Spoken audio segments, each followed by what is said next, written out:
kulang-kulang 19 trillion pesos ang utang ng buong bansa at hindi naman ito napakinabangan ng mga mamamayan. Di bali sa panahon ni Pangulong Duterte, ang build at ang mga infra projects niya, 90% na pakinabangan at halos very practical and very necessary. Kailangan, lalo na sa panahon ng mga pandemya, bumuelo ang build para mag-survive ang ekonomiya ng Pilipinas. Samantalang itong halos mahigit 4 na trilyong pisos na idinagdag na pag-uutang at pagkakautang ni Marcos sa mga mamamayang Pilipino, ang nakinabang nito mga flood control contractors, mga swapang at buaya na mga magnanakaw na kongresista, mga senador na tiwali, at of course si Marcos at sila Romualdez. Napunta po sa korupsyon ang mahigit 75% nitong mga pinag-uutang ni Marcos. Pinagtapal nila ito sa mga unprogrammed appropriations upang maipatupad ang mahigit 4,000 na flood control projects na ang karamihan noon ay pinagnanakaw, pinagdurubo. Yan po, ang epekto niyan sa ekonomiya, bagsak. For every 10 Filipinos, sa bawat 10 Pilipino, halos 6 po ang hindi makakompleto ng 3 beses na pagkain sa isang araw. Yan ang tinatawag na involuntary hunger. Ang ibig sabihin po, wala talaga silang kakayanan na makakuha ng access upang makabili ng pagkain. Dahil walang trabaho, kulang sa trabaho, bagsak ang income.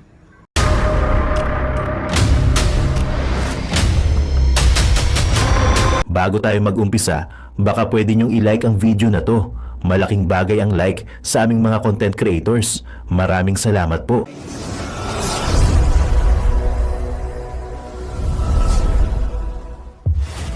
Sa puntong ito, bibigyan po natin ng pananaw itong sumasambulat na iskandalo ng pagkalugmok ng trust rating and credibility ni Ginoong Marcos Jr. sa last quarter survey na ginawa po ng Social Weather Station or SWS. Mantakin ninyo, hindi pa natatapos ni Marcos Jr. ang halos kalagitnaan ng kanyang termino bilang presidente in his 6-year term na election noong 2022. Lugmok po sa -3 ang kanyang trust and approval rating. Ang pinag-uusapan po natin pag sinabing trust rating, ito po yung pagtitiwala ng taong bayan na kaya pa niyang mamuno at tama ang kanyang pamumuno sa ating gobyerno at sa buong Republika ng Pilipinas. At kapag sinabi pong trust and then ang isa is ang kanyang approval rating, kung sumasang-ayon pa ba? Pag sinabing approval rating, sumasang-ayon pa ba ang taong bayan na manatili siya bilang presidente sa ating bansa? Yan po ang ibig sabihin. O ulitin ko lang, ang trust rating, pagtitiwala at kumpiyansa ng mga mamamayan na kaya pa at matuwid pa ang pagiging presidente ng isang Bongbong Marcos Jr. Ang approval rating, tumutumbok po ito sa pagpayag o pagsang-ayon ng taong bayan kung kailangan pang manatili at pwede pang manatili si Marcos bilang presidente ng Pilipinas. Kung hindi mo pa natatapos ang termino mo, -3 ang rating sa iyo, ibig sabihin po below 0. No? Wala nang pagtitiwala, wala pang pagsang-ayon ang mga mamamayan. Yan po ang bibigyan natin ng paghihimay-himay at pananaw. Bakit ganito kalubha ang pagkalugmok ng pagtitiwala at pagsang-ayon ng mga mamamayang Pilipino na manatili pa bilang presidente ng Pilipinas si Marcos Jr. Una, napakalaki po ng iskandalo na kanyang kinasasangkutan at walang naniniwala na hindi siya ang mastermind. Siya talaga ang pinaniniwalaan ng mamamayan na pasimuno kung bakit nawala ang 1.4 trillion pesos mahigit sa flood control projects na dinurubo ni Marcos at nila Romualdez at ng kanilang mga tauhan at mga aliporis na mga politiko. Yan ay nangyari sa loob po ng 3 budget cycle, 2023, 2024, and 2025. Lahat ng ito pinirmahan ni Marcos Jr. Pinalusot, even ang sinasabi na mayroong 470 billion pesos na didiskubre na mga insertions ng mga kongresista at ito ay hindi dapat pinalusot sapagkat wala ito sa National Expenditures Program, pinirmahan pa rin niya. Nagveto lang siya o pinagbawal niya o pinigilan niya ang 29 billion pesos. Pero mahigit 440 billion pesos po ang kanyang pinayagan na maging insertions o maging pork barrel para durubuhin at nakawin ng mga politikong kasabwat at kaalyado niya. So sino ang mastermind therefore kung ganyan po ang nangyari? Walang iba si Marcos sapagkat pinalusot, pinirmahan at ginawang batas. Ginawa nilang General Appropriations Act of 2025. Sa 2023 and 2024 budget, mahigit po 700 billion pesos ang kanilang unprogrammed appropriations. Pag sinabi pong unprogrammed appropriations, ito ay nangangahulugan na wala pang pondo, hahanapan pa ng pondo. Mula sa pangungutang, mula sa mga bagong buwis na ipapataw sa mamamayan, at mula po doon sa savings ng mga government-owned and controlled corporations, kagaya po ng nangyari sa PhilHealth, na nadiskubre ng Korte Suprema, it was indeed illegal, it was criminal on the part of Marcos Jr. and Ralph Recto na kanyang dating finance secretary at ang Kulokoy na promote pa bilang executive secretary nito ni Marcos. Sabi ng Korte Suprema, bawal, illegal, walang batayan sa batas, dapat ibalik ang 60 billion pesos ng PhilHealth. Yan, malinaw na ang mga issue na ito ay hindi maitatanggi at mahirap idiskarte ni Aling Claire Marites Castro, ang tagapagtahol ni Marcos Jr. na kaya pa niyang palusutan, kaya niyang bilog-bilugan ng pagsisinungaling at paghahabi-habi ng kung ano-anong diskarte sa propaganda dyan sa loob ng Malacanang.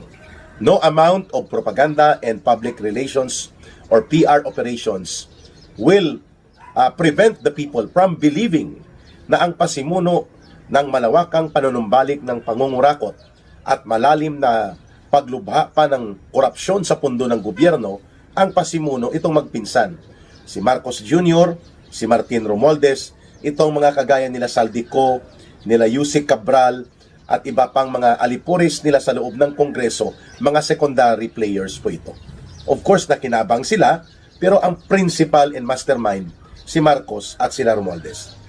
Pangatlo na punto, ito pong pagsambulat ng iskandalo na itinuro siya ng kanyang kapatid na siya ay chronic drug abuse. Operator ng droga sa loob ng Malacanang, nagdudurog at malawakan at matagalang nag-abuse ng droga at kaya apektado pati ang kanyang mental disposition, ang kanyang mental health at kaya nga ayaw niya magpa-hair follicle test dahil mabubuko at talaga namang makikita ang residual effect ng droga na illegal o yung mga pagdudurog niya sa illegal na droga sa matagal na panahon. Ito po ay tumimo sa pag-iisip ng mamamayan.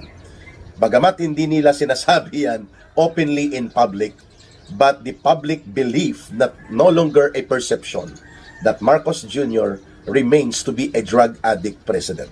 So nakakahiya, nakakaiskandalo po yan, lalo pa na ang nagbubulgar at nagbubunyag ng kanilang mga sikreto kung paano na-involved si Marcos sa illegal na droga, ang kanyang asawa, ang kanyang mga anak, ay mismong kapatid niya, isang senadora at isang kinikilalang political figure and political head sa pamilya nila bago maging presidente si Marcos Jr. So that alone, with the magnitude of scandal involving illegal substance and illegal drugs abuse involving Marcos, ay nakapagpahina ng kanyang approval and trust rating sa hanay ng mga mamamayan. Mantakin mo -3. Nangangalahati pa lang siya halos sa kanyang termino. Pang-apat na punto, itong pagpapasabog ni Saldico ng kanilang mga sindikato na operations kung saan ibinunyag ni Saldico na hindi lamang si Ginoong Marcos po ang nasasangkot kung ang pag-uusapan ay pagsindikato sa pundo ng gobyerno. Ang kanyang asawa na si Lisa Araneta Marcos, ang kanilang mga anak, lalo na itong si Sandro Marcos, ay involved sa malawakang mga agricultural manipulation of imports sa bigas, sa mga poultry products, and even sa sugar o sa asukal. At pati na ang pangingialam sa sindikato na operations ng Bureau of Customs. At ito ay hindi po kinontra ng asawa ni Marcos at ng kanyang bayaw na si Martin Araneta. The projections of involvement ng buong pamilya ni Marcos sa cartel-like, parang isang malaking pamilyang cartel o mafia, ang ginagawa ng pamilya ni Ginoong Marcos ay nagpadagdag po sa pagkawala ng pagtitiwala at pagsang-ayon ng mga Pilipino na manatili pa si Marcos sa pagiging presidente. Yan po ang mga dahilan.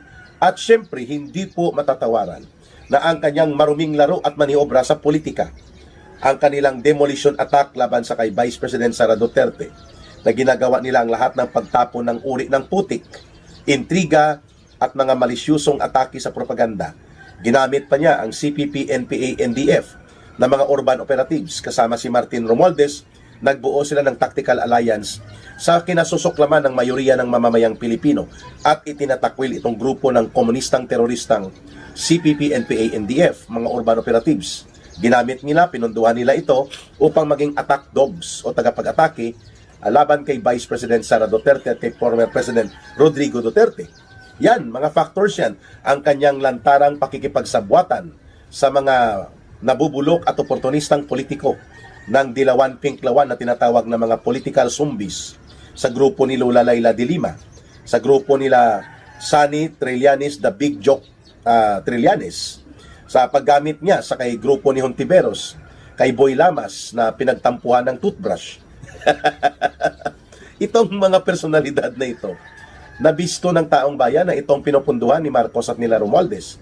At gamit pa nila ang mga pinagnanakaw na pera o pundo ng mamamayan, yung tinatawag na mga allocables at insertions para paandarin itong maruming laro nila sa politika. Ang lahat ng ito ay hindi po naitatago sa pag-unawa at obserbasyon ng mamamayan. Yan po ang tinatawag na the incontrovertible truth, hindi mas pasusubalian, hindi maitatanggi na katotohanan. Si Marcos ang pasimuno ng maruming laro ng mga suhulan at maniobra sa bulok na style nila sa impeachment diskarte laban kay Vice President Sara Duterte. Ang pinakamalala na ikinagalit ng taong bayan kay Marcos, isa ito, maliban dito sa the crime of the century, itong 1.4 trillion pesos flood control na dinambong at dinurubo ng sindikato nila Marcos at Romualdez, ang malubhang pagtataksil at pagtatraidor ni Marcos kay Pangulong Rodrigo Duterte, ang pagpapatapon, pagpapakulong ng iligal at walang humanitarian consideration na may edad na, may sakit na, matanda na itong si Pangulong Duterte, at kahit papano ay tinulungan ng pamilya nila na makabalik sa politika at sila ay pinayagan na maipalibing ang kanilang ama na tinatawag na diktador at pasistang leader noon sa panahon ng martial law, at pinagmula ng pandarambong the greatest robbery sa gobyernong nangyari na hinigitan pa ng kanyang anak ngayon si Junior Marcos. Ang kanilang ama ay ginawan po ng mabuti ni Pangulong Duterte sa kanyang gobyerno, ipinalibing sa libingan ng mga bayani. Kahit na it was a very controversial political decision at nagbunga yon ng maraming mga pagpoprotesta at pagsalungat kay Pangulong Duterte, pinanindigan ni former President Duterte yon. Subalit anong iginanti o isinukli ni Marcos Jr.? Buong kataksilan na siya ay gumamit ng ICC. Ang ICC or International Criminal Court ay bugos. Since March 2019, wala na po tayong anumang natitira pa na treaty obligation sa ICC. The status of ICC sa Pilipinas po, ito ay non-entity. Sapagkat lumabas na tayo sa ICC, hindi na po tayo sakop ng Rome Statute na siyang bumubuo sa ICC, and so therefore sa pagpapaliwanag na simple at payak, ang ICC ay bugos. In as far as Philippine authority, Philippine sovereignty and independence of our country and our internal matters pertaining to questions of justice and legal procedures, wala na pong pakialam dapat ang ICC sa atin. Subalit anong ginawa ni Marcos Jr.? Kanya pong ipinadukot si Pangulong Duterte, ginamit niya ang mga bulldogs niya kagaya kay Nicolas Torre, at ang mga pulis at mga military ay kanyang walang hindi naniniwala na sinuhulan upang gamitin ang malakas na puwersa ng gobyerno at bitbitin si Pangulong Duterte ng sapilitan at ipatapon sa Netherlands at ipakulong ng hindi makatao at hanggang ngayon nakakulong pa doon sa bogus at parang sindikato na International Criminal Court. Ang kataksilan na ito, ang malagim na pagtatraidor ni Marcos kay Pangulong Rodrigo Duterte, who remains to be a very popular and very charismatic leader among the majority of the Filipino people, nakapag-contribute po ito, nakapagdagdag ito sa lubusang pagbagsak ng approval and trust rating ni Bongbong Marcos Jr. At ang pinakahuli na mga aspeto ng pagkakaroon ng lugmok na gobyerno niya ay ang pagbagsak ng kabuhayan at ekonomiya ng buong bansa. Sa ilalim ng 3 taon ni Ginoong Marcos, sumirit po ang ating utang sa halos 19 trillion pesos.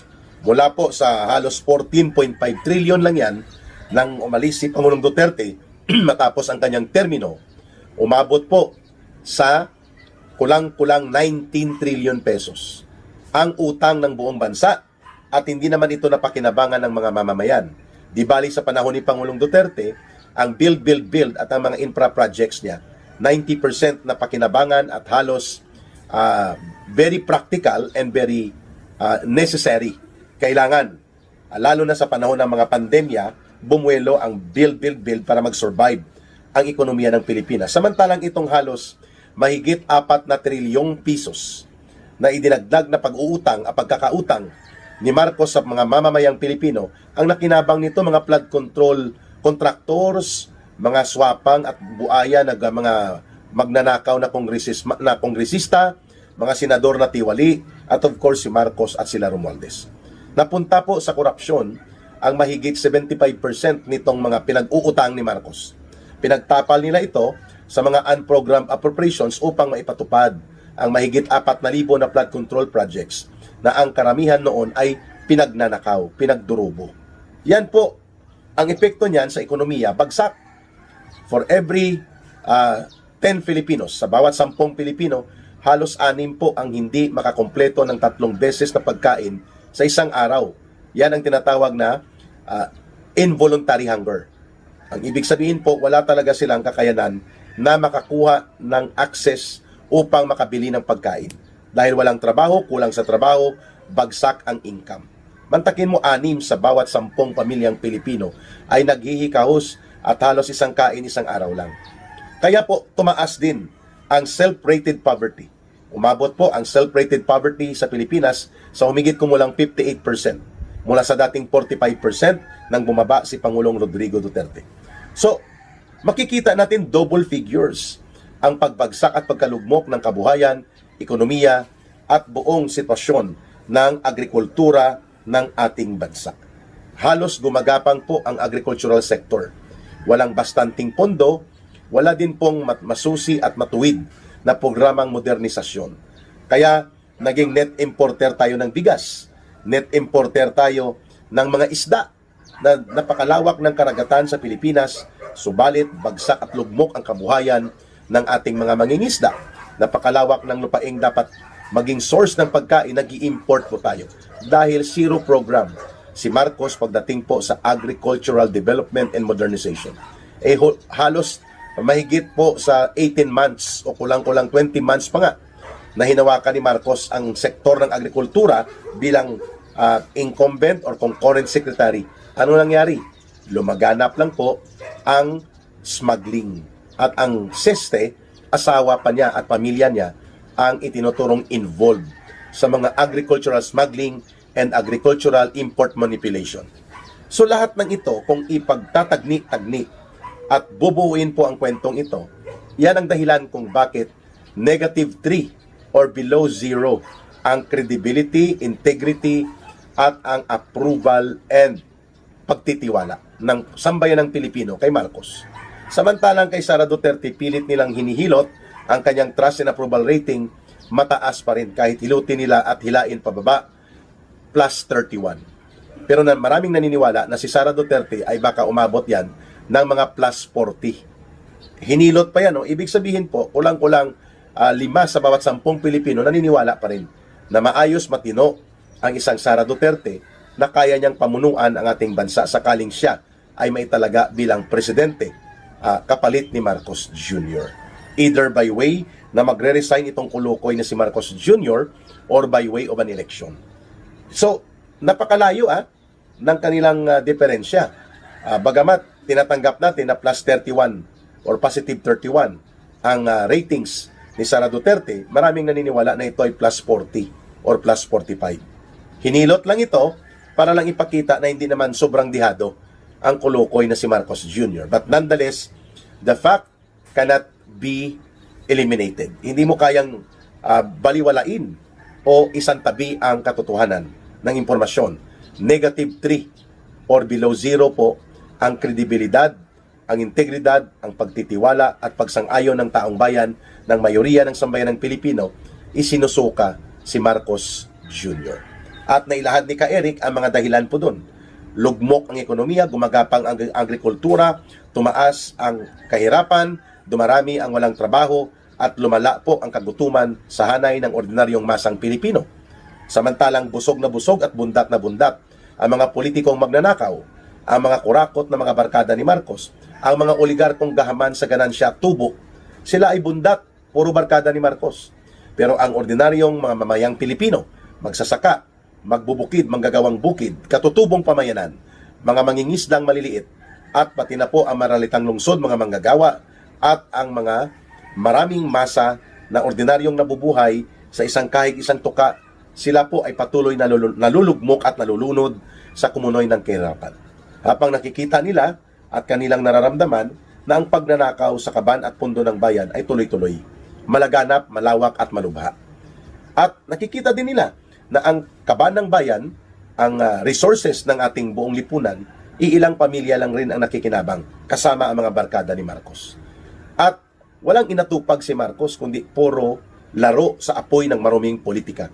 Puro pag-atake kay Pangulong Duterte, pag-atake kay Vice President Sara Duterte. All of this nonsense na ginawa ni Marcos ay nagpahila at nagpabagsak sa kanyang approval and trust rating. Wala nang ibang dahilan kundi siya mismo ay nag-self-destruct. Pag-uusapan natin yan sa susunod pang mga video analysis at video talakayan with Ka-Eric kung paano nag-self-destruct at nagkaroon ng self-inflicted social political damage into the Marcos administration ang sindikato na uri ng panggobyerno ni Marcos at nila Romualdez. Ama naming Diyos na makapangyarihan sa lahat, salamat po sa iyong pagmamahal na hindi nagmamaliw. Sa gitna ng kaguluhan sa aming bansa, turuan niyo po kaming magtiwala sa iyong hustisya at hindi sa hustisya ng tao. Linisin niyo po ang aming mga puso at ituro niyo po ang tamang daan ng katotohanan at pag-ibig. Tulungan niyo po kaming maging ilaw sa gitna ng dilim at ipakita sa mundo na may pag-asa pa sa pangalan ng aming Panginoon Hesus.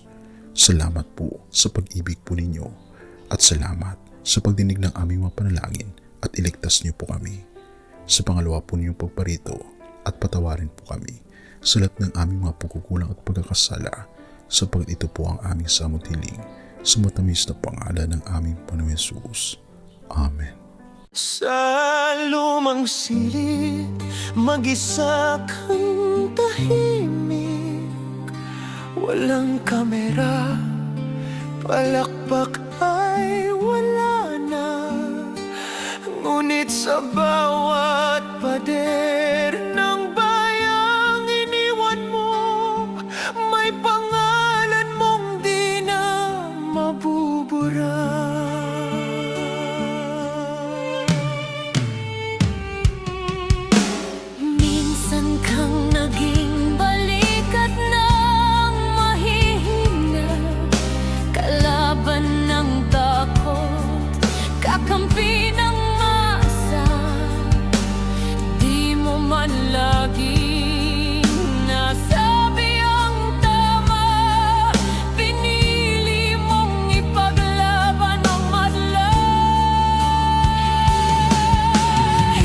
Kasakdal, gaya naming lahat, pero tumindi ka nang walang pag-atras.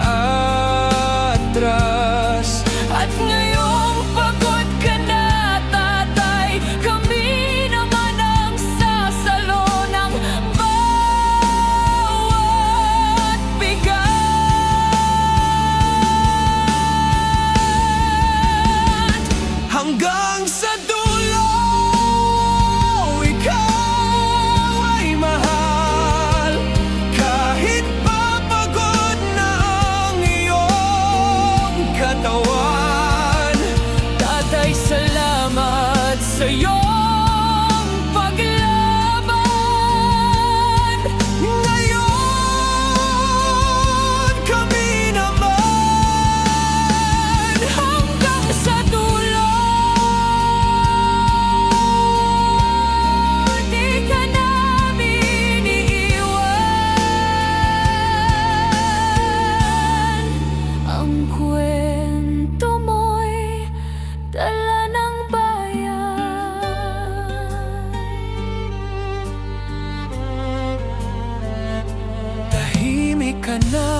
Sa mga batikos, wala nang tugon, wala nang galit. Pero sa mata ng mga maralita, naroon pa rin ang tapat mong alaala. Marami mang di nakaintindi, marami pa rin ang di nakakalimot. At ngayong wala ka ng kapangyarihan, tatay, ang magtatanggol sa'yo ay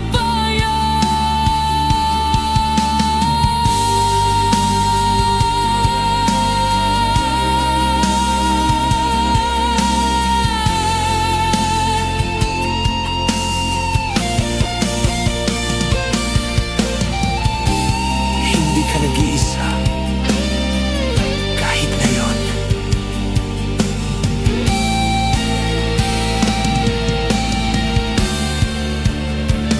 Hanggang sa dulo, tangan ka pa rin sa puso ng batang minsan mong pinagkain. Hanggang sa dulo, di ka nag-iisa.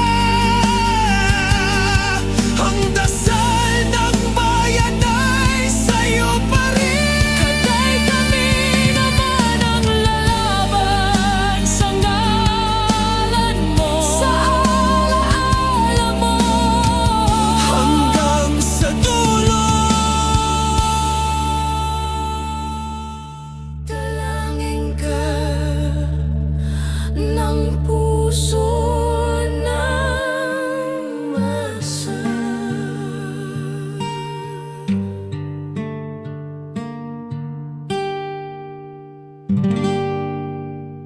At yun na nga mga kababayan, ano na ang masasabi mo? Kung mayroon kayong hinaing at komento patungkol sa balitang ito, please comment down below. Pag-uusapan natin yan sa comment section. At kung nagustuhan nyo ang video, ay huwag kalimutang mag-like at i-share na din para mas marami pang makaalam at umabot ito sa marami sa ating mga kababayan. Maraming salamat po. Mabuti pa ang sardinas, may label. Eh tayo, wala. Oo nga pala. Nay, ito na yung bayad ko sa isa, ano? O, kunin mo yung isa. Isa muna, iyan, no? Tapos, isa pa, di ba? 4 dapat na sardinas, eh. O, yan. 3 na. Pang-4 na sardinas. O, okay na.